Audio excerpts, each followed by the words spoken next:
ჩვენი სტუმრები არიან ოთო გრიტიშვილი, გორის ფოტოგრაფთა კლუბის თანადამფუძნებელი და გიორგი ბადრიძე, რონდელის ფონდის უფროსი მკვლევარი. ბატონებო, მოგესალმებით, ძალიან დიდი მადლობა, რომ ხართ დღეს ჩვენთან სტუდიაში სტუმრად.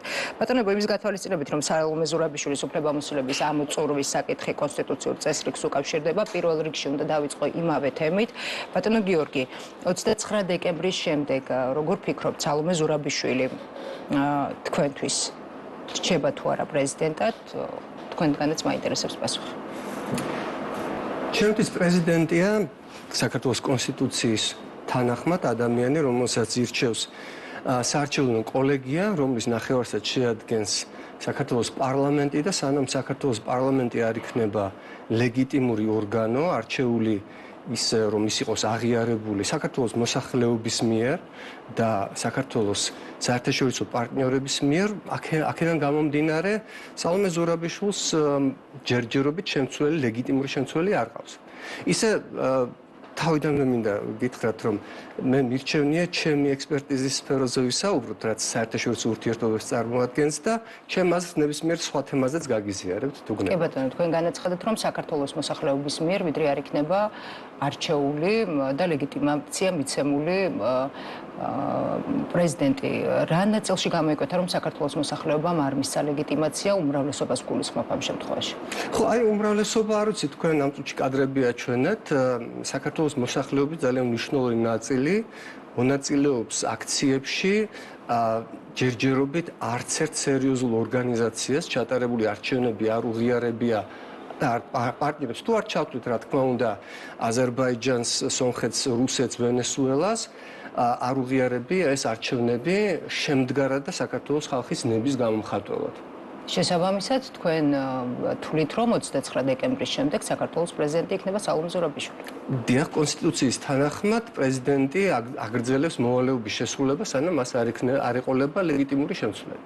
იმის მიუხედავად, რომ საქართველოში არჩევნები ჩატარდა და ამ არჩევნების შედეგების მიხედვით 1,100,000-მა ამომრჩეველმა ხმამის საქართველოს ეს დავის საგანია, მაგრამ ზუსტად ამაზე არის დავა, იყო თუ არა 1,200,000 ადამიანის მიერ მიცემული ხმა, იყო თუ არა გაყალბების შედეგი, ის რომ ქართულმა უცნებამ საკუთარი თავი გამოაცხადა გამარჯვებულად, მე რაც ჩემი თვალით მაქვს ნანახი ბიულეტენების ჩაყრა, კარუსელები, დამჭვირვალე ბიულეტენები, რომელიც პირდაპირ გამორიცხავს ერთ-ერთ უმთავრეს პრინციპს კონსტიტუციურს, რომელიც უნივერსალურია, არჩევანის საიდუმლოების პრინციპს და მეორე ასევე დარღვეული იყო არჩევნების უნივერსალურობის პრინციპი, როდესაც ყველას უნდა ჰქონდეს ხმა და აღმოჩნდა, რომ მილიონი მიგრანტისგან, ქართველი ემიგრანტისგან 34,000-მა მისცა ხმა, თუ სწორად მახსოვს. მათ შორის ისეთ ქვეყნებში და ისეთ ადგილებში, სადაც ზუსტად იყო ცნობილი, რომ არსებობს დიდი დიასპორული ჯგუფი, სადაც არსებობს მათ შორის საკონსულო დაწესებულება და ამ ხელისუფლებამ ამ ადამიანებს პირდაპირ უარი უთხრა თავის ხმაზე ამ არჩევნებში. ასე რომ ამის გარდა კიდევ იყო თქვენ წინა სტუმართან ახსენეთ ელექტრონული ხმის მიცემის მექანიზმზე, რომ მას წყალი არ გაუვადა, რომ ის არის უეჭველი, იმის მიუხედავად, რას ამბობდნენ ამის შესახებ ოპოზიციის წარმომადგენლები, მე ის ვიცი, რომ ამ ელექტრონული ხმის დამთვლელი მანქანები იბარებდნენ გამჭვირვალე ბიულეტენს და იქ ყოფ დამკვირვებლებს, კამერებს, სამთავრობოს და ასე ვთქვათ, მენეჯერებს, სამთავრობო წარმომადგენლებს პირდაპირ შეეძლო დაენახათ ეს წერტილი ზევით იყო თუ ქვევით, რაც პირდაპირ მეტყველებს იმაზე, თუ ვის მისცა ხმა ადამიანმა ოპოზიციას თუ ქართულ ოცნებას, რომელიც քաղաքის ბოლოში იყო, როგორც მოიხსენებოდა. თუმცა, როგორც წესი, საჩივრები იმ რაოდენობით, რომ გავლენა მოეხდინა არჩევნების შედეგებზე, ასეთი არის ხელისუფლების წარმომადგენლების არგუმენტი მათ შორის, როგორც წესი, ცესკოს არგუმენტიც ეს არის, არ დაწერა. მე არ ვიცი რაოდენობას ხო გეუბნებით, მე მირჩენია ჩემი კომპეტენციის სფეროში გელაპარაკოთ, მაგრამ მე როგორც მოქალაქე, რომელსაც წარმოდგენა აქვს საქართველოს კონსტიტუციაზე, გეუბნებით, რომ დარღვეულია ყველაზე ფუძემდებლური პრინციპები არჩევნების თავისუფლების და არჩევნების უნივერსალურობის.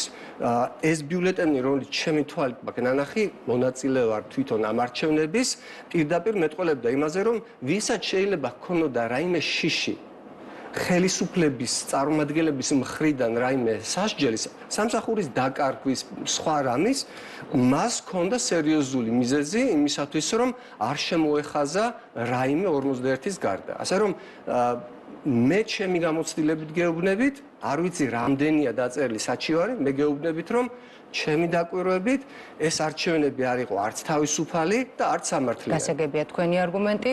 ბატონ გიორგი, კიდევ ერთ შეკითხვას დაგისვამთ და გადმოვალ შემდეგ თქვენზე. იმ მოცემულობის გათვალისწინებით, რომ თუ ვთქვათ 29 დეკემბრის შემდეგ სალომე ზურაბიშვილი დარჩა სასახლეში, როგორც თქვენ აცხადებთ და იქნა პრეზიდენტი. მე არ ვამბობ სასახლეში დარჩება, მე ვამბობ, რომ ლეგიტიმაციის თვალსაზრისით ბატონი ყაველაშვილი არ ჩაითვლება საქართველოს შეიძლება ქუჩაში გამოვიდეს სასახლიდან და არ ვიცი, მე მასთან არ მქონია არანაირი კონსულტაცია, მე ვერ გეტყვით ქალბატონი სალომე ზურაბიშვილი ფიზიკურად სასახლეში დარჩება თუ გამივა. თუ ის ამბობს, რომ ის არის ერთადერთი ლეგიტიმური და თქვენ ამას იზიარებთ ეთანხმებით. ასეთ პირობებში შეიძლება ითქვას თუ არა, რომ 29 დეკემბრის შემდეგ ჩვენ მივდივართ უკვე სამოქალაქო დაპირისპირებამდე იმის გათვალისწინებით, რომ საზოგადოებაში არსებობენ ადამიანები, რომლებიც მას მხარს უჭერენ, მაგალითად იგივე ნიკა გვარამიამ ასე რამ განაცხადა, რომ დავიცვათ საქართველოს პრეზიდენტი და არ მიცეთ საშუალება, რომ გამოიყვანონ ის სასახლიდან და არსებობს მეორე მხარეც სამწუხაროდ დღეს საზოგადოებაში, რომელიც თქვენს პოზიციას არ იზიარებს. საზოგადოებაში დაპირისპირებული აზრი უკვე არსებობს და ის გამოიხატა მაგალითად მშვიდობიანი პროტესტის დარბევაში ორგანიზებული დამნაშავე ჯგუფების შექმნაში, რომლებსაც უსევენ პირდაპირ მნიშვნელობით ამ ადამიანებს, ან როდესაც პროტესტიდან წამოსულ ადამიანებზე ნადირობენ ეს ჯგუფები და იმედია თქვენს გაქვთ ნახი ეს კადრები, ეს უკვე დაპირისპირებაა და ამაზე პირდაპირ არის პასუხისმგებელი ეს ხელისუფლება. რაც შეეხება 29 დეკემბერს, ქვეყანაში არსებული კონსტიტუციური კრიზისი, რომელიც სხვადასხვა არ დაწყებულა არც ირაკლი კობახიძის მიერ ევროკავშირთან მოლაპარაკების გაყინვიდან, არც ამ არჩევნებიდან, არამედ მაშინ, როდესაც ქართული ოცნების მაშინ ლეგიტიმურმა ხელისუფლებამ პრაქტიკულად უარი თქვა კონსტიტუციის აღსრულებაზე და ანტიკონსტიტუციური კანონი მიიღო, რომელიც პირდაპირ ეწინააღმდეგება 78 მუხლს, რუსულ კანონს რომ უწოდებენ და შემდეგ მიაყოლა დანარჩენი. სხვა, ანუ ჩვენ კონსტიტუციური კრიზისი გვაქვს კარგახანია. და ძალიან დიდი იმედი მაქვს, რომ ეს არ გამოიხატება იმაში, რაც მე მინახავს ახალგაზრდობაში და არ გადაიზრდება სწორედ ამის გათვალისწინებით გეკითხებით, ბატონო გიორგი, სამწუხაროდ საზოგადოებაში არის ჯგუფი დაპირისპირებული ჯგუფები და კრიზისი და პოლარიზაცია თქვენს გექნებათ შემჩნეული, თუნდაც იგივე სოციალურ ქსელებში, პირად ურთიერთობებში და ასე შემდეგ. არსებობს გარკვეული ჯგუფი მხარდამჭერების, რომლებიც სალომე ზურაბიშვილს უჭერენ მხარს და ოპოზიციას ცხადია. მათ შორის ამბობთ, რომ თქვენს იზიარებთ იმ პოზიციას, რომ სალომე ზურაბიშვილი არის პრეზიდენტი და რჩება და ასევე არის კონსტიტუცია, რომელსაც მივყვებით, მათ შორის ჩვენს საზოგადოებრივი მაუწყებელი და არის მეორე ჯგუფი, რომელიც ქართულ ოცნებას უჭერს მხარს და არ იზიარებს სალომე ზურაბიშვილის პოზიციას და ამბობს, რომ ყაველაშვილი არის პრეზიდენტი. იმ შემთხვევაში თუ 29 დეკემბრის შემდეგ სალომე ზურაბიშვილმა გადაწყვიტა და მართლაც არ დატოვა სასახლე, ან გადაწყვიტა, რომ ის არის პრეზიდენტი, არის თუ არა იმის შესაძლებლობა, ხედავთ თუ არა საფრთხეს, რომ მოხდეს გარკვეული დაპირისპირება. დაპირისპირება შეიძლება მოხდეს მხოლოდ იმ შემთხვევაში, თუ ივანიშვილი დაავალებს მაგალითად თავის ძალოვან ან არაფორმალურ ძალადობრივ ჯგუფებს რაიმე მოიმოქმედოს. სხვანაირი ყველა სხვა შემთხვევაში ეს დაპირისპირება უნდა დარჩეს პოლიტიკურ სფეროში და არ გადაიქცეს ფიზიკურ დაპირისპირებად. ამის ყველა პირობა არსებობს, ეს არის განსაზღვრელი სამართლებრივ დონეზე. კიდევ ერთხელ გული მწყდება, რომ მეკითხებით საკონსტიტუციო სამართლის სპეციალისტისთვის განკუთვნილ კითხვებს მისვავთ და არა იმას, რაც ჩემი ექსპერტიზიდან გამომდინარეობს და ამაზე შემეძლო მომეყოლა თქვენთვის, თუ რამდენად სახიფათოა საქართველოსთვის ღრმა საერთაშორისო პოლიტიკური იზოლაცია, რომელშიც მოაქცია ქართული ოცნების ივანიშვილის ქმედებებმა ჩემი ქვეყანა, რომლის საგარეო პოლიტიკურ ინტერესებს მე ვემსახურებოდი 1991 წლიდან და რომელ გზაზეც ბევრი მიღწევა აქვს ჩემ თაობას, ჩემ შემდეგ მრავალ თაობას ჩვენი დიპლომატებისა და როგორ ინგრევა ყველაფერი, რაც გაკეთებულა საერთაშორისო ასპარეზზე პირდაპირ ჩემ თვალწინ. როგორ რჩება, როგორ ხდება საქართველოს როგორ იქცევა ბელარუსის ან ვენესუელის რაღაც მსგავს მოდელად, თუმცა ერთი დიდი განსხვავებით, მაგრამ რომ საქართველოს ვერ იქნება ნამდვილი ბელარუსი და ვერ იქნება ვერც ვენესუელა. დიახ, სადაც დიქტატორულმა რეჟიმებმა დაამარცხეს ოპოზიცია, დემოკრატიული ოპოზიცია და იქცნენ სრულიად იზოლირებულ, ესეთ გარიყულ რაღაც რეჟიმებად. ვენესუელას გააჩნია მსოფლიოში ერთ-ერთი ყველაზე დიდი მარაგი ნავთობის, ბელარუსს გააჩნია ძალიან სერიოზული ინდუსტრიული ბაზა და სოფლის მეურნეობა. საქართველოს რეჟიმი რის იმედზე აპირებს მარტო ყოფნას, ჩაკეტილს, აი იმგვარი რეჟიმის შექმნას, რომელსაც სჭირდება ძალადობრივი ფორმით, ძალაუფლების შენარჩუნებისთვის ძალიან სერიოზული ეკონომიკური ბაზა, კარგად ვერ გეტყვით, იმიტომ რომ როდესაც წამოვიდა უკვე ტალღა სანქციების, ევროკავშირი გნებავთ, ბრიტანეთი, შეერთებული შტატები, ეს არ არის მარტო დისკომფორტი, მაგალითად დიპლომატიური პასპორტების მქონე ადამიანებისთვის, ან ცალკეული ადამიანებისთვის, ამას მოყვება ძალიან სერიოზული და ღრმა ეკონომიკური შედეგები.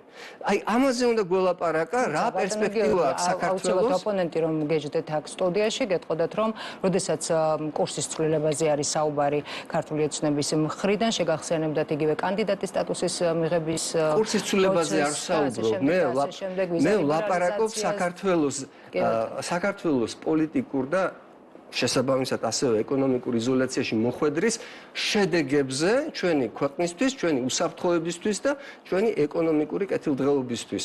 ასე რომ თუ შემდეგ ჯერზე გექნებათ ინტერესი, სიამოვნებით გელაპარაკებით იმ თემებზე, რომელიც ჩემი ექსპერტიზის საგანია. ბატონო თარ მაინტერესებს თქვენთვის რა მოცემულობა დგება 29 დეკემბრის შემდეგ სალომე ზურაბიშვილი რჩება თქვენთვის პრეზიდენტად თუ ყავილ ბატონო მაკა ამ პოლემიკაში რო შემოყვებით იქიდან გამომდინარე რომ სუფთა სახელოვნებო სფეროდან წარმომადგენელი ვარ ფოტოგრაფი და საერთოდ არ ვიცი ამ შემთხვევაში ვერ ყვევი სფეროში და ვერ გაგცემთ პასუხს იმიტომ რომ სუფთა იურიდიული საკითხებია არ ვიცი და ჩვენი ამბავი არის აბსოლუტურად განსხვავებული დღევა ეხლა რაც ვისაუბრეთ იქიდან გამომდინარე იმიტომ რომ ჩვენ ვართ მოხალისეობრივ საწყისებზე შექმნილი ორგანიზაცია, ესეთი ფოტოგრაფთა კლუბი, რომელმაც დავიწყეთ ხელოვნების სახლი, არტ-ჰაუსი და ვაკეთებთ ძალიან კარგ საქმეს. ნუ ესე ვთვლით, დღემდე ასე ვთვლით და გორში მოსახლეობაც ასე თვლის. და ისე გამოვიდა რომ 2016 წლის მერე რამდენჯერმე ადგილობრივი ხელისუფლებისგან ჰქონდა უზურპუქტით შენობა, რომელსაც ჩვენით გავარემონტეთ, შემდგომში ევროკავშირი დაგვეხმარა და ყველაზე მთავარი რაც არის ეს შენობა იყო გორის ცენტრალურ ადგილზეა ციხის ძირშივე და იყო საზოგადოებრივ საპირისპიროშოთ ქცეული და ჩვენი ხელებით გამოვზიდეთ იქიდან ეს ორგანული ნარჩენი, უბრალოდ ახლოსაც კი ვერ მიხვიდოდით ისეთ სუნი იდგა. და გავაკეთეთ, გავარემონტეთ და დღეს არის მუდმივი მოქმედი საგამოფენო დარბაზი, რომელიც ამ ქვეყანას ძალიან ნაკლია, იმიტომ რომ რეგიონებში ფიზიკურად არ არის. სექტემბერში გავაფორმეთ შემდგომი, განახლებული უზურპუქტის ხელშეკრულება ადგილობრივ ხელისუფლებასთან და 21 ნოემბერს მოგვივიდა მერიისგან წერილი, სადაც გთხოვდა შენობის დაცლას სრულიად აბსურდული მიზეზით, რომ აღმოჩნდა, რომ მუნიციპალიტეტს სჭირდება სივრცე, სადაც თავისი რაღაცები უნდა გააკეთოს. თუმცა არ დაუკონკრეტებია რა. თუმცა ამ ყველაფერს წინ უძღოდა ინსტალაცია ჩვენ სივრცეში ასეთი ნაომარი ქალაქი ბოდიშ სარიხტის, რომელიც იყო არტისტების მიერ შექმნილი და 90-იანი წლებიდან დღემდე ეს იყო პროტესტებზე გამოთქმული ასე ვთქვათ სლოგანები თუ აფიშები თუ მათი შინაარსი წერწერების. და რა თქმა უნდა ხელისუფლებამ ადგილობრივმა მათ შორის მიიღო საკუთარ თავზე განსაკუთრებულად, თუმცა იქ იყო ზვიადის განცხადებებიც, იყო გამოხმაურება მოყვა ადგილობრივი ხელისუფლების მხრიდან და უკმაყოფილების გამოხატვა. ძალიან. და არა მარტო ადგილობრივი ცენტრალური და შემდგომში ზუსტად ამ ინსტალაციის გახსნიდან 5 დღეში მოხდა ხელშეკრულების ასე ვთქვათ გადახედვა და შეწყვეტა მოითხოვა ადგილობრივმა მერიამ. ეს სხვა არაფერია თუ არა გამოხატვის თავისუფლებაზე ასე ვთქვათ ზეწოლა და რა ვიცი რაზე უნდა ვილაპარაკოთ ეხლა ჩემს Facebook-ზე რო შეხვიდეთ ან ჩვენი ორგანიზაციის Facebook-ზე უბრალოდ რო გადახედოთ რა ნებისმიერ გორელი იქ ვინც იცის სიტუაცია ხო მათ შორის ქართული ოცნების ხარდამჭერებიც ანუ არის ისეთი ამბავია, რომ ადგილობრივ დონეზე ხდება ერთგვარი ის რყევა პირდაპირ მნიშვნელობით და დღეს მაგალითად ანუ პირდაპირ მერი სამწუხაროდ არ ყავს არჩეული მერი პარლამენტში წამოვიდა ლადო და შესაბამისად მოადგილი ასრულებს მოვალეობას. და აღმოჩნდით რაღაც უცნაურ სიტუაციაში, იმიტომ რომ ფაქტობრივად ამდენ წლის მანძილზე წყალში გვეყრება მთელი ეს შრომა და მარტო ჩვენ არა თვითონ ქალაქს, იმიტომ რომ რა გეგმებზეც მუშაობდით, იმიტომ რომ გორი უნდა იყოს რაღაცნაირად ახალი იდენტობა იქნება ამ ქალაქისთვის. ყველა იგივე ოთარ, შეხვედრის ან მოლაპარაკების მცდელობა თუ გქონდათ? აი ეგ არის ყველაზე გადაწყვეტილების მიმღებ პირებთან, რა თქმა უნდა. ეგ არის ყველაზე საინტერესო. გადაწყვეტილება მიიღეს ცალმხრივად და ძალიან კარგად მიცნობენ მეც, ჩვენს წევრებსაც და არ უნდათ უბრალოდ რა ვიცი ეს არ უნდათ ანუ გქონდათ თქვენ მცდელობა დაკავშირების მათი მხრიდან პასუხი აღარ იყო თუ როგორ მოხდა მე მაგალითად სიამოვნებით დამითმობდით სტუდიას მობრძანდით და ისაუბრეთ პირდაპირ პრობლემა არ პირიქით სიამოვნებით არ უნდათ უბრალოდ ანუ მაგალითად მერიაში რომ შედივარ უბრალოდ ხრება ხალხი მანამდე პირიქით იყო ეს შეხვედრის ადგილი იყოს ჩვენი სტუდია თუ რა თქმა უნდა მე პრობლემას სიამოვნებით მთავარია ისინი მოვიდნენ იმიტომ რომ არ უნდათ უბრალოდ ჩვენთან საუბარიც კი იმიტომ რომ არც მორალურად არიან მართლები არც იურიდიულად ეგ არის მთელი ამბავი ამ ჩვენი იმის და მაგიტო მიჩვენია რომ ამ თემაზე ვისაუბროთ იმიტომ ეს იმდენად მნიშვნელოვანია ადგილობრივი ამბავია რომ სხვანაირად მე მგონი რომ არც გამოდის და იმ ხელა პროტესტია ეხლა ქალაქში უბრალოდ ვერ წარმოვიდგენ თქვენ და ნახოთ რა მოგვარების გზას რო ხედავთ სათხარ როგორ წარმოგიდგენიათ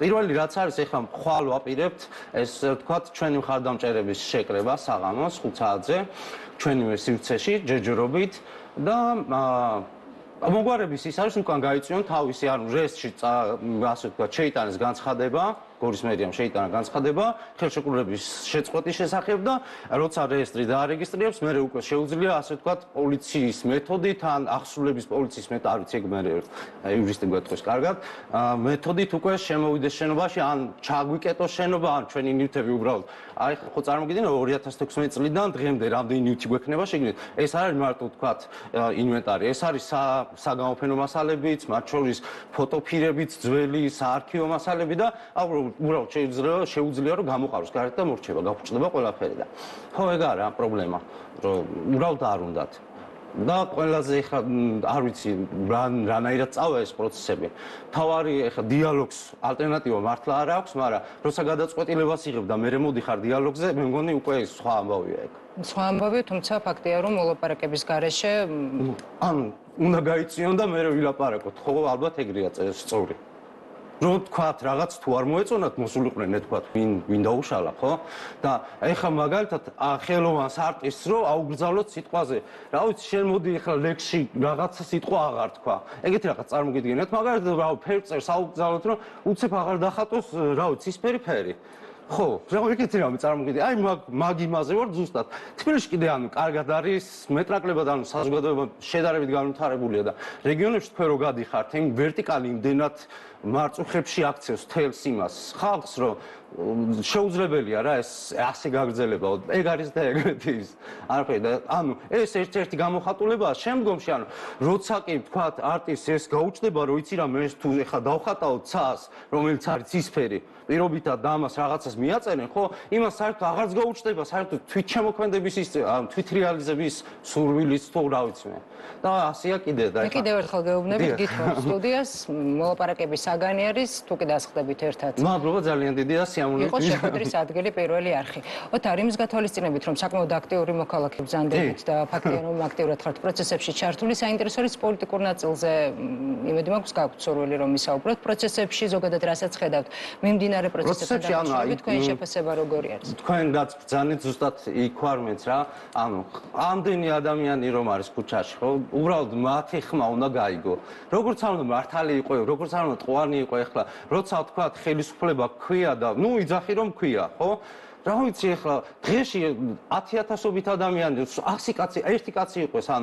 ერთი ადამიანიც რო უკმაყოფილო ყავს და ყოველ დღე რო გამოდის და გეუბნება რომ რაღაც არ მომწონს ხო ავი როგორ შეიძლება რომ იმასთან ის კონდეს რომ არა შენ ცუდი ხარ ვიღაც უნდა მიუსხდნენ მოლაპარაკების მაგიდეს ანუ უნდა მოხდეს კომუნიკაცია მაგალითად და ვის და ვის შორის უნდა აი მოხდეს იგივე იმაზე მივედით ეხლა რაც აი სხვათა შორის აი ვერტიკალი ჩვენ თამუშავთ სამ ქვეყანაში რაღაცა უცნაურად რა რუსული კანონის შემთხვევაში მე სამოსმენით რომ მიიღეს ხო მაგ შემთხვევაში უკვე მე სამი მოსმენის მე უკვე კანონის ფორმა რომ მიეცე რამდენადაც მახსოვს უკვე მაშინ იყო რომ მოდი დავსვათ ვილაპარაკოთ ანუ მიიღეს კანონი და მე უთხრეს სამოქალაქო საზოგადოებას რომ განხილვების პროცესშიც იყო საუბარი მათ შორის არა უფრო ისეთი ის იყო შემდეგი იყო ზუსტად 28 ნოემბერი იყო შემდეგი როცა ევროინტეგრაციის შეჩერება გამოაცხადეს რომ ხალხის პროტესტი რომ დაინახეს მოდი დავსვათ ვილაპარაკოთ კაცო თუ იმას იზა თუ უკვე გადაწყვეტილებაზე რაღაც უნდა ვილაპარაკო იღებ გადაწყვეტილებას მაშინ იყო ესეთი საუბარი, რომ გამჭვირვალობის შესახებ კანონის მიღების პროცესში პრემიერ-მინისტრის მხრიდან იყო შეთავაზება არასამთავრობო ორგანიზაციების მისამართით, რომ მოდი დავსხდეთ ვისაუბროთ და მათ შორის პარლამენტში განხილვისას გულისხმობ ამ შემთხვევაში და მათ არასამთავრობო ორგანიზაციების მხრიდან იყო პასუხი, რომ ისინი შინაარსის განხილვაში არ შედიოდნენ. დიდი ბოდიში მაგ არ არის მართალი თქვენ რასაც ამბობთ, მონაწილეობა მიიღო მათ შორის რონდელის ფონდმა, კახა გოგოლაშვილი არ ვიცი არ დარჩა ეთერი, მათ შორის იყო პარლამენტში ფიზიკურად მისული და არ დარჩა პლატფორმა, სადაც არ არის გაზიარებული კახა გოგოლაშვილი, როგორ უღეჭავს საქართველოს საუბარი იმაზე, რომ შინაარსში არ შედიოდნენ. რა, შინაარსზე აუხსნა, შინაარსი. არერთ კომენტარი არ ზუსტად განუმარტა, თუ გინდა თქვენ გადმოგიგზავნით, დეტალურად, ინტელიგენტურად, ყოველგვარი ზედმეტი ემოციების გარეშე, აპოლიტიკურად კახა გოგოლაშვილი არასდროს არ ყოფილა ასოცირებული არც ერთ პოლიტიკურ ჯგუფთან, ყველაზე უფრო არ ვიცი, აი თუ სანტა კლაუსი არსებობს, აი კახა გოგოლაშვილია, აუხსნა დეტალურად, თუ რატომ არის ეს კანონი უახლოეს სიახლოვეში რუსულთან და რატო არაფერი საერთო არ აქვს იმ კანონებთან, რომელსაც ხშირად ციტირებდნენ ხოლმე როგორც ანალოგს დასავლური კანონებიდან მხედველობაში და რატო დააზიანებდა ის. ამის გარდა იყო პირდაპირ ნათელი გამოხატულება საზოგადოების ჯერ 23 წელს გაზაფხულზე იყო უზარმაზარი პროტესტები, რის შედეგადაც მაგა გემახსოვრებათ რომ უკან წაიღეს ეს კანონი, მაშინ პირდაპირ ერქვა უცხოური აგენტების შესახებ კანონი, პირდაპირი ანალოგი რუსულისა და შემდეგ გაჩნდა სტიმული ევროკავშირმა მოგცა კანდიდატის სტატუსი ზუსტად იმ გაგებით, რომ ეს კანონი უკან არის წაღებული და რომ საქართველოს ხელისუფლება დაიწყებდა იმ კრიტერიუმების შესრულებას, რომელიც ჩვენ მოგცეს როგორც წინაპირობა კანდიდატის სტატუსის მონიჭების მოგცეს ავანსად და იმის ნაცვლად რომ ეს კრიტერიუმები შეესრულებინა ამ ხელისუფლებას უკან მოიტანა რუსული კანონი რომელსაც ეწინააღმდეგება ქართული საზოგადოება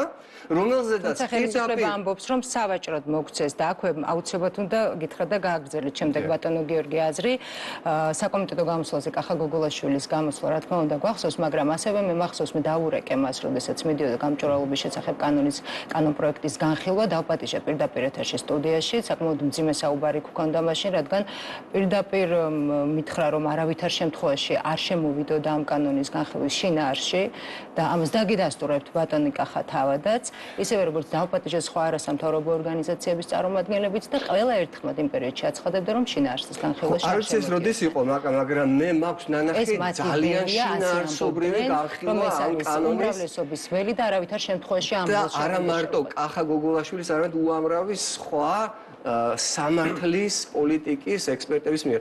ამის გარდა იყო მაგა ძალიან ნათელი სიგნალი ევროკავშირის რესპონდენტებს რომ იქნებ ერთი ადამიანი მაინც აღმოჩენილიყო რომელიც ამაზე ღიად ისაუბრა. ხო, არ ვიცი თქვენთან რატო ვერ შედგა შინაარსობრივი საუბარი, კიდევ ერთხელ ვიმეორებ, შინაარსობრივი განხილვა მოხდა ბევრჯერ ყველაზე მაღალი კატეგორიის და კვალიფიკაციის ექსპერტების მიერ. ამის გარდა იყო პირდაპირი გზავნილი ევროკავშირიდან რომ ეს კანონი პირდაპირ ეწინააღმდეგება საქართველოს ინტეგრაციას ევროკავშირში. პირდაპირ ღია ტექსტით გვიხსნა ყოველგვარი დიპლომატიური მოკიდვის გარეშე. და ამის შემდეგ მიიღეს ძალისმიერად გაიტანეს ეს კანონი. ისევე როგორც ბევრი სხვა, ასე რომ შევთანხმდეთ იმაზე რომ ასევე იყო ოჯახური ღირებულებების შესახებ კანონი. დიახ, ოჯახური ღირებულებები კანონით არ დგინდება, ვაკა, ჩემი აზრით. და საერთოდ ეს თემა არის აღებული როგორც აი იაფად გასაყიდი საგანი, რაღაც თემა, რომ აი იმათ არ აქვს ოჯახური ღირებულებები და ჩვენ ვეღობებით ოჯახური ღირებულების განადგურებას, რომ თურმე მე მჭირდება კანონი დაწერილი კობახიძის მიერ, რომ ვიცოდე რომ კაცია და ქალი ქალია. რომ ამის გარეშე თურმე ამას კასპში, გორში, თუნდაც ვაკეში ემუქრება თითქოს რაიმე საფრთხე. როდისმე გსმენიათ თქვენ ვინმეს მოწოდება განცხადება, რომ აი ორ მამაკაცს უნდა ქორწინება და აი ეს გსმენიათ სადმე? საიდან არის მოტანილი ეს თემა? კიდევ ერთხელ აი იზულებით გადავედით საკითხში, რომელიც საერთოდ არ უნდა იყოს. მე სიამოვნებით გელაპარაკებით თქო საერთაშორისო ურთიერთობებს, მაგრამ როგორც ერთი მოქალაქე გეუბნებით, რომ ამ ხელისუფლებამ ჩვენი ქვეყანა შეიყვანა საკონსტიტუციო კრიზისში და ასევე გამოიწვია დაპირისპირება საზოგადოებაში მხოლოდ ერთი მიზეზით, რომ ბიძინა ივანიშვილს არ ჩაეშალოს ოლიგარქის ოცნება, რომელიც მან ააშენა, თვლის, რომ აქვს საკმაოდ ინვესტირებული ქართულ საზოგადოებაში, რომ შეისყიდა ეს საზოგადოება და რომ საქართველოს მისი საკუთრებაა. და მე მგონია, რომ არ იქნება კომფორტული მათ შორის მისი რეჟიმის წევრებისთვისაც, თუ კი ასე გაგრძელდება, იმიტომ რომ აღმოჩნდა, რომ ერთი კაცის საკუთრება სახელმწიფო ვერ იქნება, ვერ გახდება ვერასდროს ცივილიზებული სამყაროს ნაწილი და იზოლაციაში კიდევ შემიძლია ძალიან დიდხანს მოგიყვეთ იმ რისკებზე, რომელიც არის დაკავშირებული საქართველოს იზოლაციაში ღრმა და უკან მოუვალი ჩაფლობის შედეგად, მაგრამ ამავდროულად ჯერჯერობით ოდირის საბოლოო დასკვნა მართალი არ არის გამოქვეყნებული, მაგრამ შორედურ დასკვნის მიხედვით ესეთი კრიტიკული ყოველ შემთხვევაში, რომ ლეგიტიმაციის საკითხი კითხვის ნიშნის ქვეშ დამდგარიყო არ ყოფილა ესეთი და ფაქტია ისიც, რომ მილიონ 200,000 ადამიანს ხარი დაუჭირა ჯერჯერობით ეს არის დავისაგანი დაუჭირა თუ არა მილიონ 200,000 და რამდენად დაუჭირა. მე გეუბნებთ უკვე მომხდარ სადავა თქვენთვის იყო სადავა. უკვე მომხდარ ფაქტზე გეუბნებთ, რომ საქართველოს ინტეგრაცია ევროკავშირში, რომელიც არის სანუკვარი პოლიტიკური ისტორიული ამოცანა უამრავი თაობის საქართველების, ამ ხელისუფლებამ დაასრულა. ყოველ შემთხვევაში დროებით მაინც შეწყვიტა. ეს ფაქტია, ვთანხმდებით ამაზე, ხო? თქვენი პოზიცია გასაგებია. არა, თქვენ თუ იცით რომ ეს ინტეგრაცია გრძელდება, მომიყევით, გამახარებთ ძალიან, იმიტომ რომ სამწუხაროდ შედეგი არის ესეთი მარტივი, რომ საქართველოს რომელიც უახლოვდებოდა და რომელსაც ყველაზე დიდი შანსი სწორედ ეხლა გაუჩნდა. ადრე ლაპარაკი იყო ევროპულ ინტეგრაციაზე. ეს განცხადებას გაგახსენებთ, რომლის მიხედვითაც 2030 წლამდე გაფართოება როგორც დიდი ბოჭი, აი ეს არის კიდე წმინდა პროპაგანდისტული, არც თქვენ ვიგითხრათ ეს ამბავი. ეს არის ყველაზე დიდი სიცრუე პროპაგანდის. 2030 წლამდე კი არ არის შეჩერებული. პირიქით, სულ რაღაც 6 წლის ინტეგრაციის შედეგად, პროცესის შედეგად შეიძლება 30 წელს გახდე წევრი. 28 წლიდან 20 წლამდე გაფართოება არ არის დაგეგმილი, ასეთი იყო ჰელშინკის განცხადება. წევრობის შესაძლებლობა გახდა 2030 წელს და ასეთ მოკლე ხანში არავინ არ გამხდარა ევროკავშირის წევრი. წევრობის მოლაპარაკებები იკავებს 7, 8, 10 ზოგჯერ ბევრად უფრო მეტ ხანს წელს. და ჩვენ გვეუბნებია, რომ ჩვენ შეგვიძლია წარმოიდგინეთ, ჩვენ შეგვიძლია 6 წლის შემდეგ ვიყოთ ევროკავშირის წევრი და ამ დროს ხდება საბოტაჟი ამ პროცესის.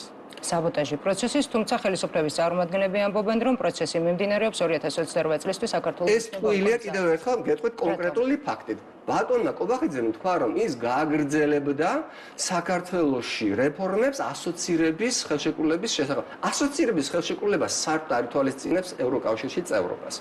და კახოგულაშვილს კიდევ სხვადასხვა ძალიან ათლად აუხსნა მას, რომ ევროპული ინტეგრაცია და ევროკავშირში წევრობისათვის მომზადება არ არის ერთი და იგივე. ჩვენ შესაძლებლობა გვქონდა, რომ რეფორმების გატარების შემთხვევაში 2028 წელს გამხდარიყავით წევრი. ასოცირების შეთანხმება თან დამოუკიდებლად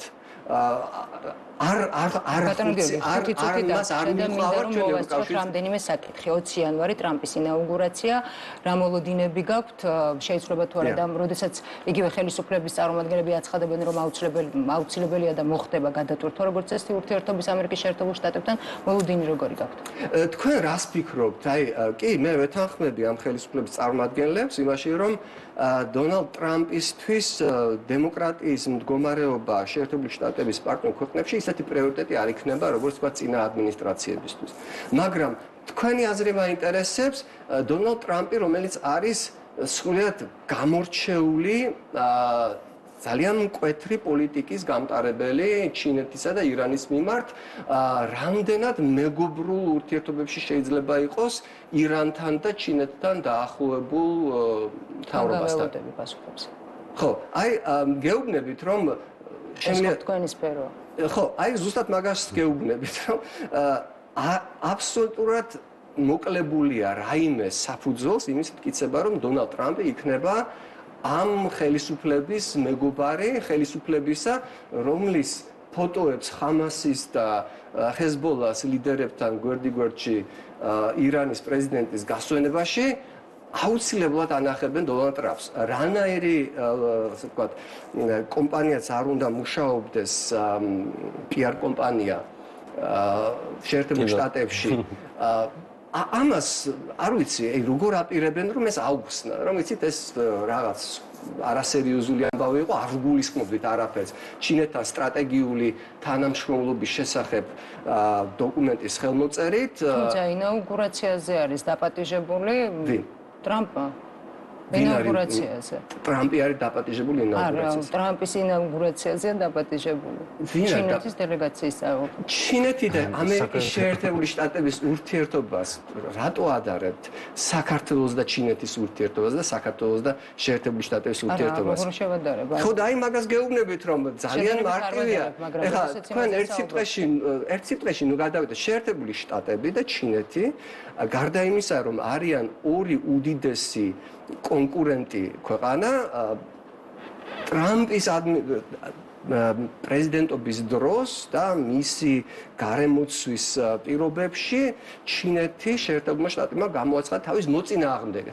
და ეს მოწინააღმდეგეობა არ გამორიცხავს იმ უზარ-აზარ ეკონომიკურ თანამშრომლობას, რომელიც არსებობს ამ ორ ქვეყანას შორის. მე შეგახსენებთ, რომ ჩინეთის სიძლიერე ეკონომიკური, რომელსაც ეფუძნება მის სამხედრო სიძლიერე მზარდი, წარმოიშვა ამერიკის შეერთებულ შტატებთან ვაჭრობის შედეგად. 1970-იანი წლებიდან, როდესაც შეერთებულმა შტატებმა აღიარა ჩინეთის სახალხო რესპუბლიკა და გაიხსნა ამერიკული ბაზარი ჩინეთისთვის, როდესაც ამერიკული ეკონომიკის სერიოზული ელემენტები გადავიდა ჩინეთის ტერიტორიაზე, ორ ქვეყანას შორის ჩამოყალიბდა ძალიან მჭიდრო ეკონომიკური თანამშრომლობა, მაგრამ ეს არ გამორიცხავს მწვავე გეოპოლიტიკურ კონკურენციას, რომელშიც შეერთებული შტატები ითვალისწინებს ღიათ არ ნათქვამი, ითვალისწინებს მისი პარტნიორების ურთიერთობას ჩინეთთან. მეორე ირანი კიდევ უფრო მწვავე საკითხია შეერთებული შტატებისთვის, არ ყოლია შეერთებულ შტატებს პრეზიდენტი, რომელსაც უფრო მწვავე ანტიირანული პოზიცია ჰქონოდა. და აქედან გამომდინარე კიდევ ერთხელ გავიმეორებ, რომ ამ ხელისუფლებას არანაირი საფუძველი აქვს ელოდოს რაიმე მეგობრულ დამოკიდებულებას ტრამპის. გასაგებია თქვენი პოზიცია, მადლობა. გიორგი ბადრიძე, რონდელის ფონდის უფროსი მკვლევარი იყო ჩვენი სტუმარი, ასევე ოთო გვრიტიშვილი, გორის ფოტოგრაფთა კლუბის თანადამფუძნებელი. ოთო, გელოდებით სტუდიაში, თუ კი ამ სურვილი გექნებათ, კიდევ ერთხელ შეხვედრის ადგილი შესაძლებელია რომ იყოს პირველი არხის აი ეს სტუდია და დაკავშირებით. კი ბატონო, აუცილებლად გამოვავალთ ჩვენს კონტაქტზე. ძალიან დიდი მადლობა კიდევ ერთხელ სტუმრობისთვის.